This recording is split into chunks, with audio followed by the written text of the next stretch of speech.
Now let's study the next point of this group number 15, that is phosphorus. Phosphorus is the second element of the group number 15. In the group number 15, elements are first nitrogen, phosphorus, arsenic, antimony and bismuth. These are the elements that we find in the group number 15. Now we are going to study now what are the properties of phosphorus and its compounds. आपल्याला phosphorus आणि त्याच्या compoundsच्या properties आपल्याला study करायच्या.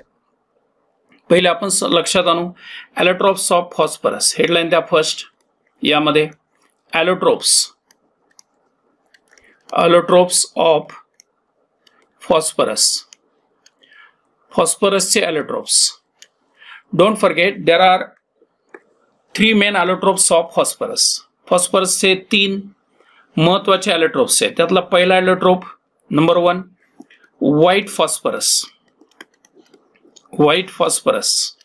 ठीक, सर्वात पहिला allotrope आपल्याला study करायचा आहे तो म्हणजे व्हाइट फॉस्फरस. ठीक आहे, हा व्हाइट फॉस्फरस कोण आहे हे आपण लक्षात आणू. White phosphorus is the also yellow in colour. White phosphorus हा येलो कलरचाही असतो. It is also yellow in colour. हा येलो कलरचाही आहे, लक्षात आलं. त्यामुळे त्याला कदाचित येलो फॉस्फरस बोललं तरीही चालतं. काही प्रॉपर्टीज आपण समजून घेऊ व्हाइट फॉस्फरसच्या. सर्वात पहिली गोष्ट आपण लक्षात ठेवायची, white phosphorus is a translucent waxy solid. It is translucent waxy solid. जो व्हाइट फॉस्फरस आहे हा ट्रान्सल्युसंट वॅक्सी सॉलिड आहे. पहिली गोष्ट लक्षात राहिली. It is a translucent waxy solid. White phosphorus is poisonous. हा जो white phosphorus आहे हा poisonous आहे, विषारी आहे. हा जर समजा स्किनला जर लागला तर स्किनचं करोजन निर्माण करतो. हा माहित असू द्या. It is poisonous. It is insoluble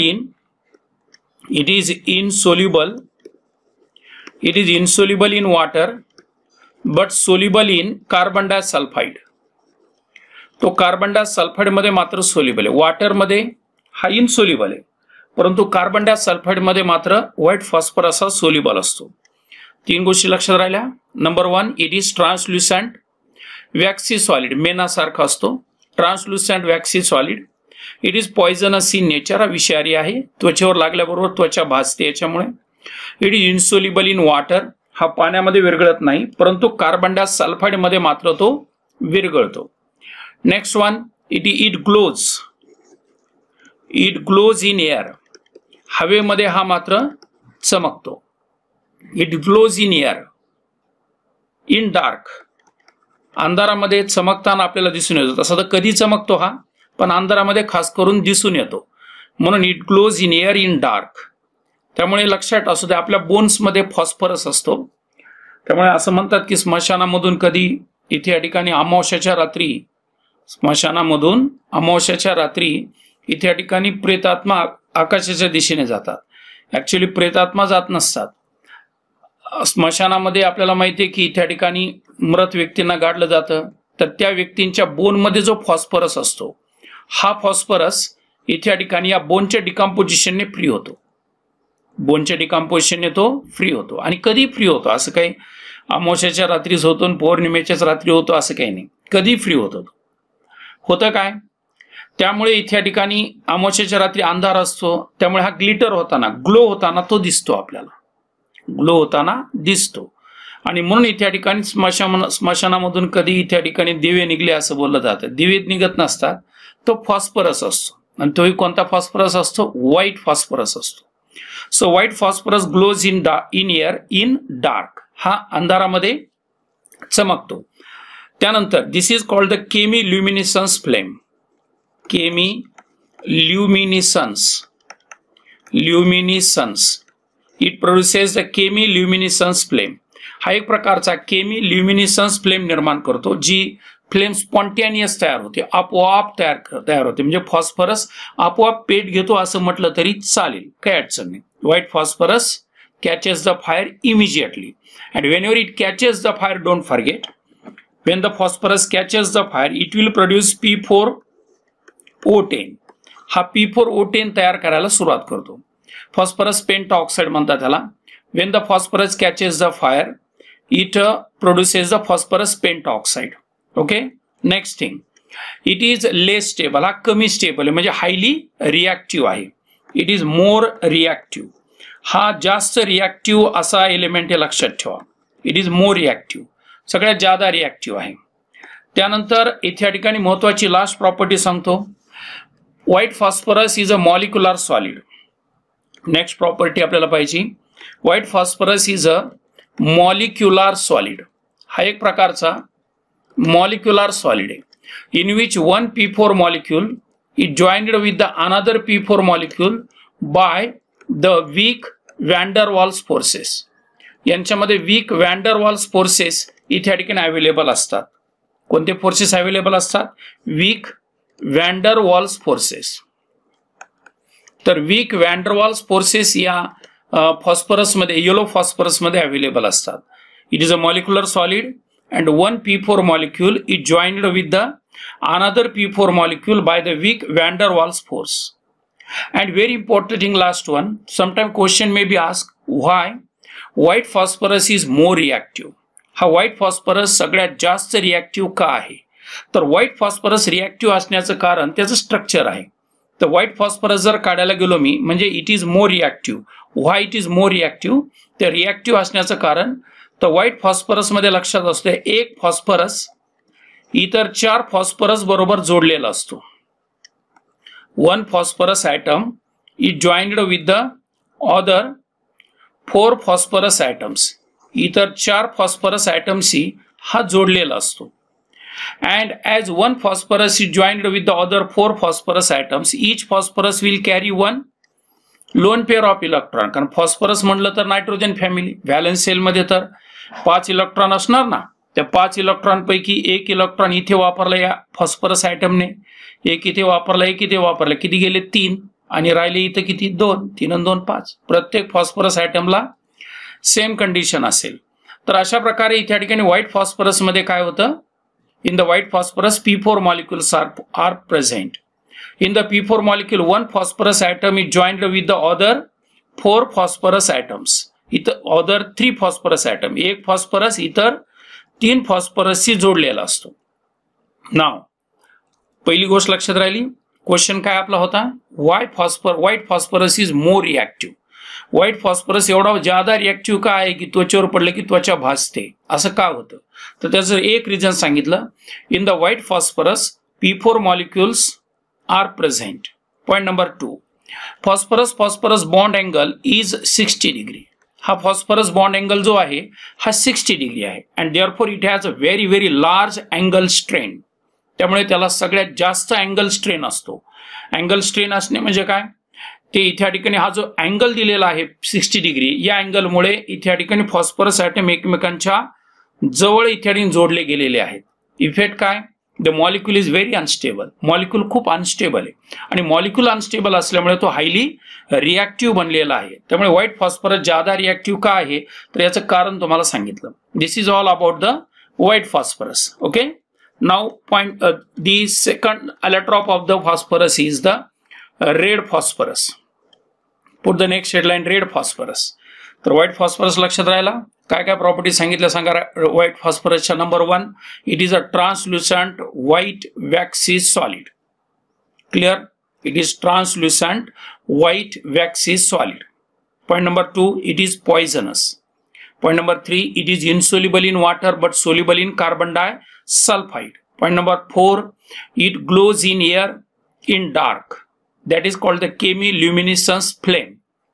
It is also called the chemiluminescence flame. Next one, it is more reactive, and whenever in air it catches the fire, it will produce a phosphorus pentoxide.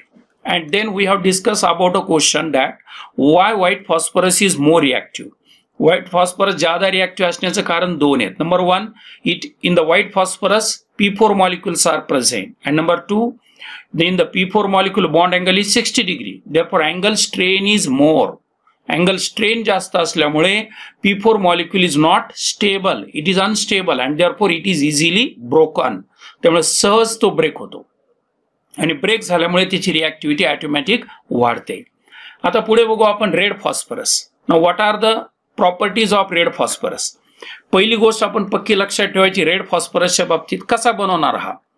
Wien the white phosphorus is heated, ऐकलं, when the white phosphorus is heated at 300 degrees Celsius, 300 degrees Celsius in the inert atmosphere, inert means no air, inert atmosphere, you will get the red phosphorus.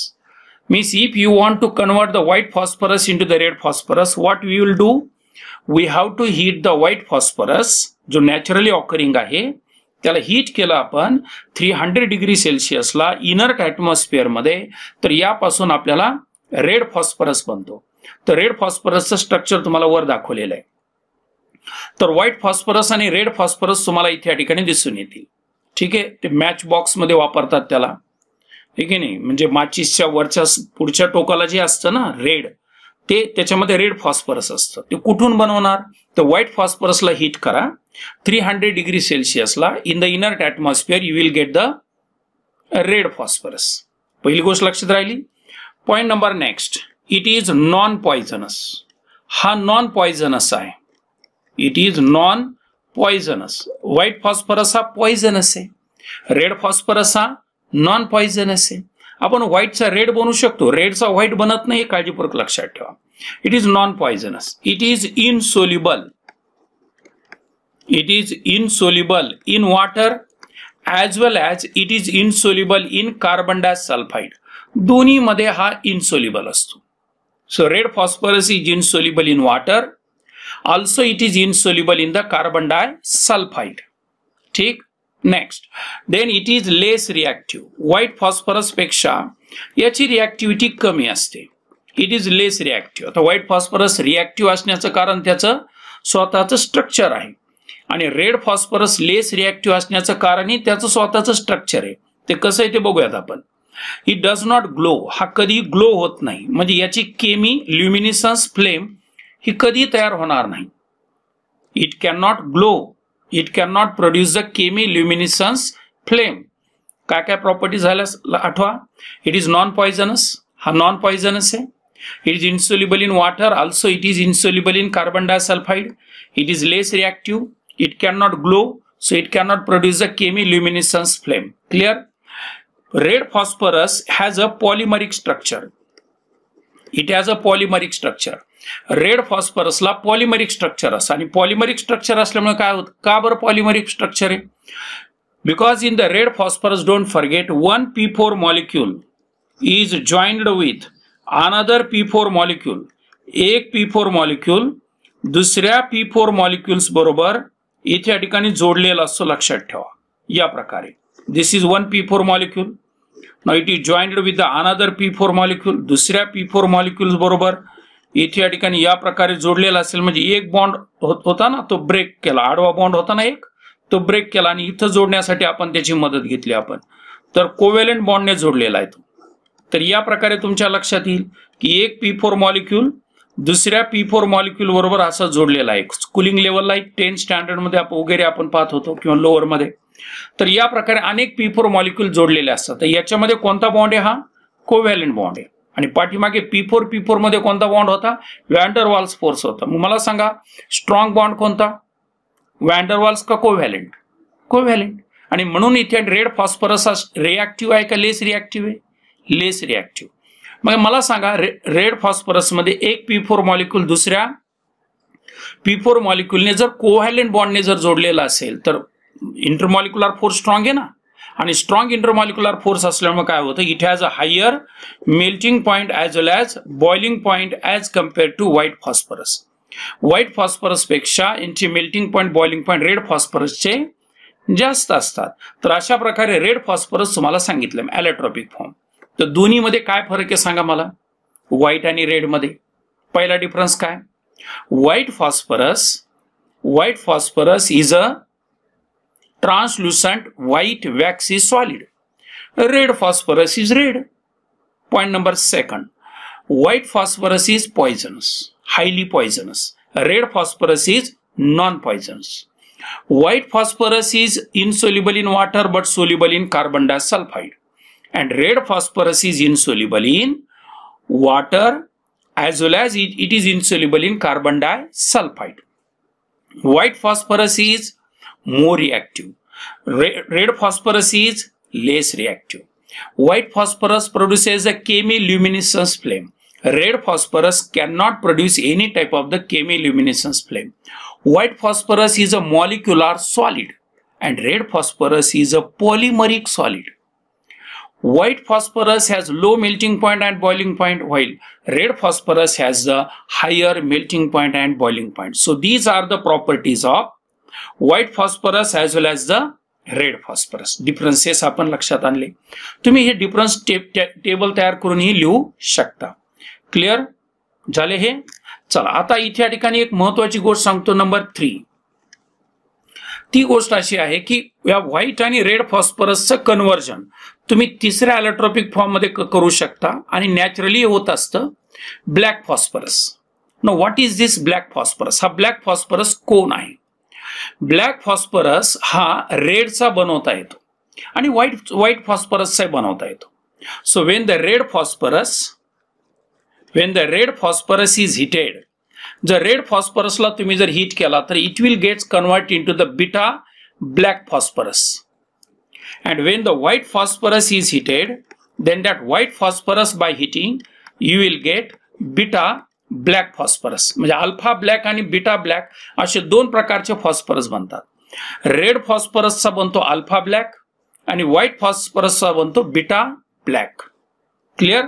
तर अशा प्रकारे black फॉस्फरसचे त्याच्या crystalline solid नुसार त्याच्या crystal structure नुसार दोन प्रकार पडतात, अल्फा फॉस्फरस आणि बीटा फॉस्फरस. आता लक्षात ठेवा, पाठीमागे काही लोकांनी मला क्वेश्चन फीडबॅक मध्ये विचारला होता आणि त्याचबरोबर व्हॉट्सअपवर विचारला होता की सर काही बुक मध्ये दिलेलं आहे की नायट्रोजनला ॲलोट्रॉपिक फॉर्म नाही. तसंच याच्याशी रिलेटेड आहे बघा.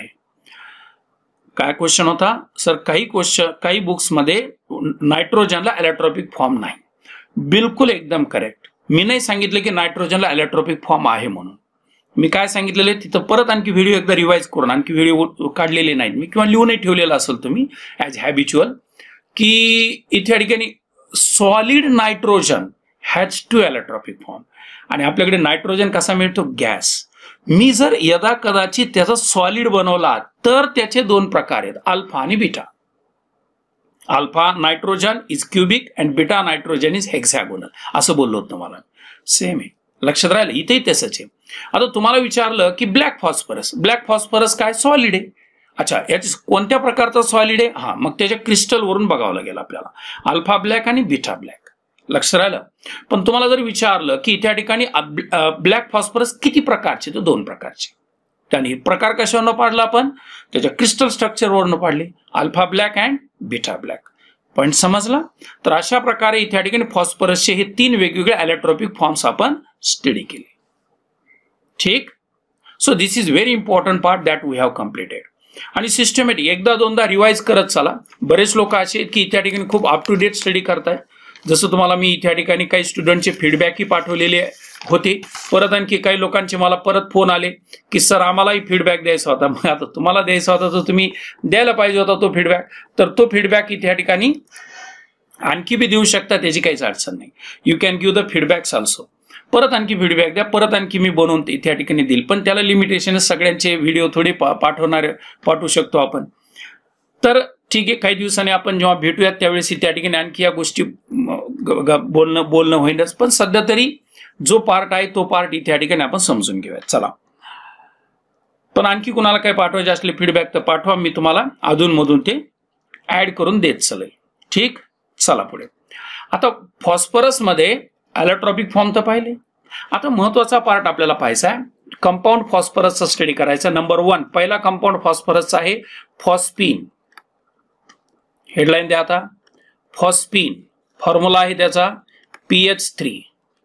Phosphine formula is PH3. हा सर्वात पहिला कंपाऊंड फॉस्फरसचा आपल्याला स्टडी करायचा. फॉस्फिन जसं नायट्रोजनचा NH3 बनतो तसं फॉस्फरसचा PH3 बनतो. नायट्रोजनच्या NH3 ला बोलतात अमोनिया आणि फॉस्फरसला बोलतात फॉस्फिन PH3. बहुतांश बऱ्याचशा स्टडीच्या दरम्यान इथे हा फॉस्फिन येतो, त्यामुळे याची स्टडी करणं आपल्याला खूप गरजेचं आहे. पहिले बघूयात आपण प्रिपरेशन याचं. How can you prepare the phosphine. Headline द्या. Preparation. How can you prepare the phosphine. Phosphine कसा बनवणार. सर्वात पहिली method number 1 from metal phosphide or by hydrolysis of metal phosphide. पहिले हेडलाईन द्या. By hydrolysis of metal phosphide. ठीक बघा आता मेटल फॉस्फाइडचं हायड्रॉलिसिस केल्यानंतर फॉस्फिन बनतो. व्हिडिओमध्ये पॉज करा जातो, लिहिण्यासाठी थोडा वेळ लागतो बऱ्याच लोकांना. ठीक आहे, काय अडचण नाही, दमाने, कारण कंटिन्यू तर पाण्याची गरज आहे नाही, कारण काही सिनेमा थोडा चालू आहे, लर्निंग चालू आहे, त्यामुळे इथे मध्ये व्हिडिओ पॉज करत चला. फॉस्फिन मध्ये इथे या ठिकाणी पहिलं preparation bye hydrolysis of metal phosphide. आता मेटल फॉस्फाइड म्हणजे काय. Compound which are made by the metal and phosphorus is called the metal phosphide. Oxide कोण असतो. Compound of metal and oxygen is a metal oxide. Hydride कोण असतो. Compound of metal and hydrogen is a metal hydride. बिलकुल त्या प्रकारे phosphide कोण असणार. Metal phosphide कोण असणार. Compounds of metal and phosphorus. Clear. आता या मेटल फॉस्फाइडचं मी जर हायड्रॉलिसिस केलं, जसं नायट्राइडच्या हायड्रॉलिसिसने काय बनवलं होतं आठवतं तुम्हाला. मॅग्नेशियम नायट्राइड Mg3N2 लिहिला होता, आणि याचा हायड्रॉलिसिस केल्यावर आपल्याला अमोनिया बनला होता की नाही. बिलकुल सेम. तर इथे मेटल फॉस्फाइड इथे घेणार आहे. एक्झाम्पल Ca3P2 याला बोलतात कॅल्शियम फॉस्फाइड. जर मी या कॅल्शियम फॉस्फाइडचं हायड्रॉलिसिस केलं H2O. क्लिअर. कॅल्शियम फॉस्फाइड याचा हायड्रॉलिसिस केला तर काय तयार होईल सांगा मला. PH3 phosphine twice of PH3 phosphine बोलायचं ह्याला. प्लस काय तयार होईल सांगा. Calcium hydroxide CaOH twice. आता मला सांगा वॉटर मध्ये 2 आयन्स आहेत की नाही. H+ आणि OH-. त्यातला H+ कोणीकडे गेला. फॉस्फरस कडे, आणि OH- कोणाकडे. कॅल्शियम कडे. अच्छा, असंच का झालं. तर होण्याचं कारण एकदम सिंपल. कॅल्शियम मध्ये Ca2+ असतो, फॉस्फरस मध्ये P3- असतो. मग P3- किती हायड्रोजनला ऍक्सेप्ट करेल. 3 हायड्रोजनला ऍक्सेप्ट करेल. Ca2+ किती OH ला ऍक्सेप्ट करेल. 2. हे 2 लिहिले मी. सिंपल साध्या रिॲक्शन्स आहेत, खूप मोठ्या रिॲक्शन्स नाही आहेत, एकदम सिंपल रिॲक्शन्स आहेत. तर कॅल्शियम फॉस्फाइड ची रिॲक्शन कोणाबरोबर झाली. कॅल्शियम फॉस्फाइडची रिॲक्शन वॉटर बरोबर झाली. हायड्रॉलिसिस केलं, फॉस्फिन तयार झाला. CaOH ट्वाइस म्हणजे 3 टाइम्स लिहितो मी आता. ऑक्सिजन किती झाले 6, तर 6 टाइम्स वॉटर. बघा हायड्रोजन बॅलन्स झालेत का. याच्यामध्ये हायड्रोजन 12 आहेत, इथे 6 आणि इकडे 6 आहेत. 6 12 हायड्रोजन बॅलन्स झाले. तर अशा प्रकारे इथे या ठिकाणी आपण कॅल्शियम फॉस्फाइडचं हायड्रॉलिसिस केलं तर फॉस्फिन बनला आणि कॅल्शियम हायड्रॉक्साइड बनला. Point number 2 you can carry out the same hydrolysis by hydrochloric acid also. तुम्ही कॅल्शियम फॉस्फाइडचं जर हायड्रोक्लोरिक ऍसिडने हायड्रॉलिसिस जर केलं तर यापासूनही फॉस्फिन बनतं. PH3 बनतो आणि परत आणखी CaCl2 तयार होतो. तर इथे thrice of CaCl2 twice of PH3. तर क्लोरीन किती वापरले 6, तर 6 टाइम्स ऑफ HCl. तर अशा प्रकारे कॅल्शियम फॉस्फाइडच्या हायड्रॉलिसिसने, म्हणजे कॅल्शियम फॉस्फाइडचा हायड्रॉलिसिस ही लिहिला आपण. अच्छा, दुसरी गोष्ट म्हणजे समजा एखादा दुसरा मेटल फॉस्फाइड असला, जर कॅल्शियम फॉस्फाइड झालं ना, तुम्ही हायड्रोक्लोरिक ऍसिडच्या ऐवजी ॲक्वियस सल्फ्युरिक ऍसिड बी टाकू शकता. हायड्रॉलिसिस करायचं, नुसतं पाणी टाकलं तरी चालतं, एखादा डायल्यूट ऍसिड टाकला तरी चालतो. किंवा ॲल्युमिनियम फॉस्फाइड आहे, ॲल्युमिनियम फॉस्फाइड म्हणजे ALP. याचं जर मी हायड्रॉलिसिस जर केलं, आता ALP असा का बनला बरे. तर ALP बनण्याचं कारण ॲल्युमिनियमची व्हॅलेन्सी 3 आहे, फॉस्फरसची व्हॅलेन्सी 3 आहे, दोघांची व्हॅलेन्सी 3 आहे. तर काय लिहिणार मी Al3P3, आणि इम्पिरिकल फॉर्म्युला बनवायचं म्हणलं 3 डिवाइड करणार ना, म्हणून ALP बनला. लक्षात येते ना. बिलकुल. तर या प्रकारे ॲल्युमिनियम फॉस्फाइडचं हायड्रॉलिसिस जर केलं मी, तर ॲल्युमिनियम फॉस्फाइडच्या हायड्रॉलिसिसनेही PH3 बनतो phosphine, and plus by product will B AlCl3. तर 3 hydrogen 3 chlorine thrice of HCl. तर अशा प्रकारे मेटल फॉस्फाइडच्या हायड्रॉलिसिसने आपण फॉस्फिन बनवू शकतो. तर फॉस्फिन बनवण्याची साधी आणि सोपी मेथड तुम्हाला सांगितली मी. काय करायचं. मेटल फॉस्फाइड कुठलाही घ्या, असं काहीच नाही हेच घ्या म्हणून. तुम्ही कॉपर फॉस्फाइड घेऊ शकता Ca3P2 हा घेतला तरी चालेल. झिंक फॉस्फाइड घेऊ शकता Zn3P2 हा घेतला तरी चालतो. कुठलाही घ्या, वॉटर टाका किंवा ऍसिड डायल्यूट ऍसिड त्याच्यात ऍड करा. तुम्हाला हायड्रॉलिसिस झालं की फॉस्फिन तयार होईल. मेथड समजली. चलो पुढे. Method number 2 of preparation of phosphine by disproportionation of white phosphorus. White फॉस्फरसचं जर मी डिस्प्रपोर्शन करू शकलो तर व्हाईट फॉस्फरसच्या डिस्प्रपोर्शनने फॉस्फिन बनतं. ही रिॲक्शन ऑलरेडी मी पाठीमागे सांगितली होती. कधी? आठवा, जेव्हा रिडॉक्स रिॲक्शन होतं त्या रिडॉक्स रिॲक्शन मध्ये सांगितलं होतं तुम्हाला मी. ठीक आहे, बघा, जर मी फॉस्फरस ची रिॲक्शन जर बेस बरोबर जर घेतली, NaOH बरोबर घेतली in water, when the white phosphorus, हा white phosphorus आहे, when the white phosphorus reacted with the aqueous NaOH, you will get the phosphine PH3, phosphine तयार होतो, and byproduct will be NaH2PO2, NaH2PO2, sodium hypophosphite या ठिकाणी तयार होतो. तर sodium hypophosphite या ठिकाणी तयार होईल आणि फॉस्फिन बनेल. आता मला जर बॅलन्स करायचं म्हटलं तर काय लिहावं लागेल? इथे तर फॉस्फरस P4 आहे, PH3 बनला, तर इथे 3 टाइम्स आहे, तर 3 टाइम्स NaOH आणि ऑक्सिजन किती झाले? 6 पैकी 3 इथं, तर 3 टाइम्स H2, रिॲक्शन बॅलन्स. तर या प्रकारे फॉस्फरसचं डिस्प्रपोर्शन झालं. इथं ऑक्सिडेशन नंबर इथं 0 आहे, PH3 मध्ये -3 होतो म्हणजे डिक्रीज, आणि NaH2PO2 मध्ये +1 होतो म्हणजे इन्क्रीज. म्हणून 0चा डिक्रीज बी झाला, इन्क्रीज बी झाला, त्यामुळे याला नाव काय देतो आपण? Disproportionation reaction. So by disproportionation of white phosphorus we get the phosphine. आणि डिस्प्रपोर्शन कशाने करणार? ऍसिडने करत नसतात, बेस मध्ये करत असतात. फॉस्फरसला आपण काय करायचं? NaOH मध्ये टाकायचं किंवा KOH घेतला तरी चालतो. सोडियम हायड्रॉक्साईड, पोटॅशियम हायड्रॉक्साईड मध्ये त्याचं काय करायचं? डिस्प्रपोर्शन करायचं, फक्त ऍड करायचं, ऑटोमॅटिक रिॲक्शन होते, फॉस्फिन गॅस त्यामधून लिबरेट होतो. आता दुसरी महत्वाची गोष्ट अशी आहे की इथे या ठिकाणी आठवणीत ठेवा, प्युअर फॉस्फिन जो आहे ना, हा प्युअर फॉस्फिन, आता ते वर हेडलाईन द्या अगोदर तुम्ही, प्युरिटी अगोदर हेडलाईन, मेथड संपल्या आपल्या प्रिपरेशनच्या, आपण वर हेडलाईन द्या आता, प्युरिटी, फॉस्फिनची प्युरिटी. फॉस्फिन कसा प्युरिफाय करणार? तर त्यासाठी मी तुम्हाला सांगत होतो की pure phosphine is not combustible. Pure phosphine हा कंबस्टिबल नाही आणि इनफ्लेमेबल बी नाही. It is not inflammable. हा प्युअर फॉस्फिन जो आहे हा इनफ्लेमेबल नाही, but it becomes inflammable due to the impurities of P2H4 and also due to the impurities of the P4 vapors. P4 vapors मुळे काय होतं? आणि त्याजवळ P2H4 मुळे तो इन्फ्लेमेबल बनतो. परंतु प्युअर फॉस्फिन हा नॉन इन्फ्लेमेबल, कुठल्याच पद्धतीत तो पेट घेत नाही. पण त्याच्यात काही P4 च्या वेपर असतात आणि तुम्हाला माहिती आहे व्हाईट फॉस्फरस जर असेल तर तो आपोआप पेट घेतो, कॅचेस द फायर. P2H4 आहे तर हा सुद्धा काय करतो? या PH3चं इथे या ठिकाणी फ्लेम तयार करतो. त्यामुळे प्युअर फॉस्फिन हा इनफ्लेमेबल आहे, नॉन इनफ्लेमेबल आहे, परंतु त्याच्यात इम्प्युरिटी असतील तर तो इनफ्लेमेबल बनतो. प्रश्न असा आहे की त्याला आपण प्युरिफाय कसं करणार? हाऊ कॅन वी प्युरिफाय करण्याची साधी आणि सोपी मेथड तुम्हाला सांगतो. फॉस्फिनला काय करतात? PH3ला phosphine is reacted with the HI, hydrogen iodide मध्ये त्याला मिक्सअप करतात. आता फॉस्फिन बेस आहे, HI ऍसिड आहे, कारण याच्याकडे लोन पेअर नाही अशी. आता रिॲक्शन झाल्यामुळे काय तयार होणार? PH4I, जसा अमोनियम आयोडाइड बनेल तसा फॉस्फोनियम आयोडाइड म्हणू आपण त्याला, PH4I बनेल. आता हा PH4I या PH3 मध्ये असलेल्या इम्प्युरिटी बनवतील का? आता P4 ची रिॲक्शन HI बरोबर होते का? नाही. P2H4 ची रिॲक्शन HI बरोबर होते का? नाही.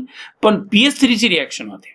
त्यामुळे काय होतं की इम्प्युरिटी रिॲक्ट होत नाही, फक्त प्युरिटी रिॲक्ट होते. आणि मग आता इथे या ठिकाणी याला आपण काय करणार? हीट करणार. It is heated in the base, KOH मध्ये हीट करणार.